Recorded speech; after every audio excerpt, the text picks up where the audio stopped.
de la reine d'Angleterre, c'est-à-dire la reine actuelle, Élisabeth. Le mari de ça, son ancêtre qu'on appelait la reine Victoria, étaient tous des maçons, des francs-maçons. Et ce sont des francs-maçons qui ont été à l'origine du projet colonial de la Grande-Bretagne et de l'Angleterre. Et les gens qui ont lancé aussi le colonialisme, parce qu'à partir du moment où la traite négrière ne pouvait plus se poursuivre en toute sérénité, mais qu'il y avait des révoltes de Saint-Domingue, des révoltes des Noirs partout, ce que j'appelle le processus insurrectionnel de la Caraïbe et des Amériques, à ce moment-là, ils ont dit, au lieu d'aller si loin chercher des nègres et prendre le risque de voir des blancs égorgés par des nègres totalement ivres de vengeance, il faut rester en Afrique. Et en restant en Afrique, on va créer ce qu'on appelle maintenant des protectorats. Et dans ces protectorats, on va faire du travail forcé. Et la meilleure façon de faire le travail forcé, c'est de polier les Noirs de leur terre. Les Noirs étant des agriculteurs, ils étaient obligés maintenant de venir travailler pour manger. Et c'est là où on va leur dire, vous n'allez plus produire ce qui vous permet de manger. C'est-à-dire du mil, du manioc, du sorgho, etc. Vous allez produire maintenant du coton, du café, du cacao, du tabac, parce que toute votre production doit être destinée au marché extérieur, c'est-à-dire au marché de l'Angleterre. Donc ceux qui ont fait ça, c'était des francs-maçons.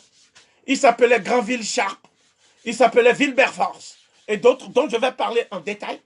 Et ce sont ceux-là qu'on appelle les abolitionnistes anglais ou écossais. Donc c'est la franc-maçon qui est la franc-maçonnerie anglaise du rite écossais qui est à l'origine de la colonisation et du travail forcé. C'est à ce moment-là que les Français vont maintenant prendre le train en marche. Et les Français vont faire la même chose. Mais cette fois-ci, vous aurez le nom de Victor Schœlcher.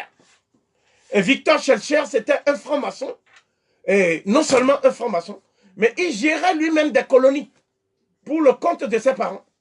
Et ce n'est pas un homme qui a voulu le bien des Noirs, parce qu'il n'a pas un seul kilomètre carré où on ne trouve pas de lycée Victor Schœlcher.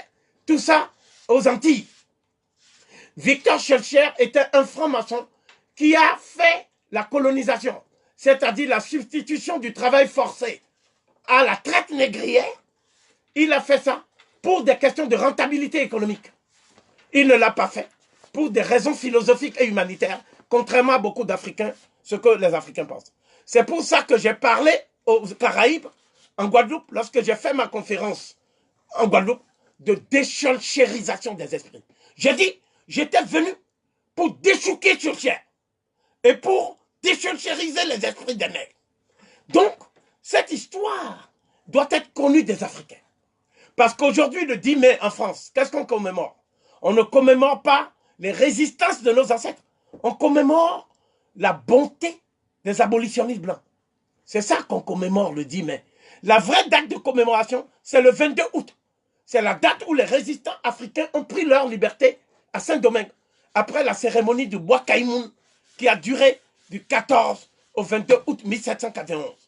Donc, cette idée selon laquelle les loges maçonniques ont bénéficié de l'argent de la traite des négrières, cette idée est d'autant plus prégnante que Voltaire était franc-maçon.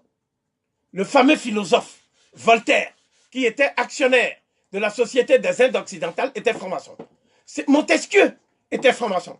Et ils ont tenu tous les mêmes propos, à savoir que le noir a une apparence humaine, mais Dieu ne peut pas avoir fait un cœur bon dans un corps tout noir. Et que c'est légitime de les vendre. Parce que si on les vend, ça permet à l'Europe de faire le progrès. C'est-à-dire, c'est grâce au sucre qui vient du sang et de la sueur des Noirs que Voltaire mangeait. Et il se dit ami de la liberté. C'est pour ça qu'ils ont créé la Société des Amis des Noirs. La Société des Amis des Noirs était une société qui gagnait de l'argent sous prétexte d'éduquer les Noirs, de leur permettre d'avoir du progrès. Mais en fait, cette société vivait sur le dos de l'esclavage des Noirs et du travail forcé. Donc, c'est pour ça qu'il y avait aussi le club Massiac en France, qui était le club des colons, n'est-ce pas? Et ce club était gangréné par les francs-maçons, infiltrés par les francs-maçons. Mais l'Église catholique, c'est elle qui va créer la structure maçonnique la plus cruelle et la plus raffinée qui soit. Ça s'appelle la loge P2. La loge P2 du Vatican, c'est la loge maçonnique qui manipule l'Opus Dei. N'est-ce pas? L'Opus Dei a été créé par un Espagnol colonialiste et nostalgique qui a dit qu'il ne faut pas donner la liberté aux Noirs. Parce que le jour où on donnera la liberté aux Noirs, ce sera la fin de la race blanche. Et c'est un tel homme qui est à l'origine de ce que j'appelle l'Opus Dei, l'œuvre de Dieu, qui est une société secrète, qui a infiltré l'Afrique aujourd'hui, et dont certains membres sont les cardinaux africains les plus importants de la curie romaine, comme le cardinal Arinze, et comme Monseigneur Monsengo, ou d'autres qui sont aujourd'hui ceux qui préparent ce que j'appellerais la recolonisation spirituelle de l'Afrique noire. Donc, la loge P2 s'est caractérisée ces dernières années par un certain nombre de crimes spectaculaires. La loge P2 est à l'origine de l'élimination du pape Jean-Paul Ier. Dès lors que le pape Jean-Paul Ier a dit qu'il allait diligenter des enquêtes sur les activités du cardinal Marcinkus, qui lui s'occupait en fait de la Banque du Vatican.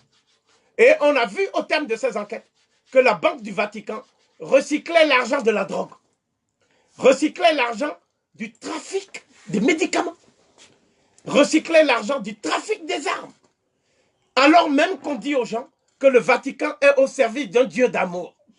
Et c'est à partir de là qu'on a mis en évidence les liens entre la loge P2 et le cartel de Medellín. Le cartel de Medellín, c'est ceux qui vendaient la drogue en Colombie avec Pablo Escobar. Et Pablo Escobar, au moins, il donnait l'argent aux pauvres. Il donnait, redistribuait l'argent aux pauvres.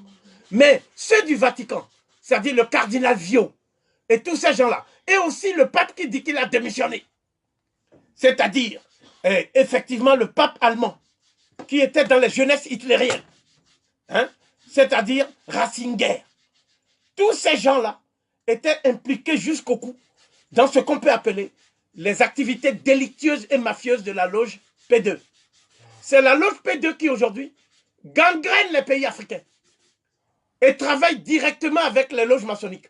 Alors qu'on vous dit que la franc-maçonnerie et l'Église ne s'entendent pas. Mais sur le terrain africain, la franc-maçonnerie et l'Église travaillent de concert. Et leur but, c'est de détruire les confréries africaines traditionnelles.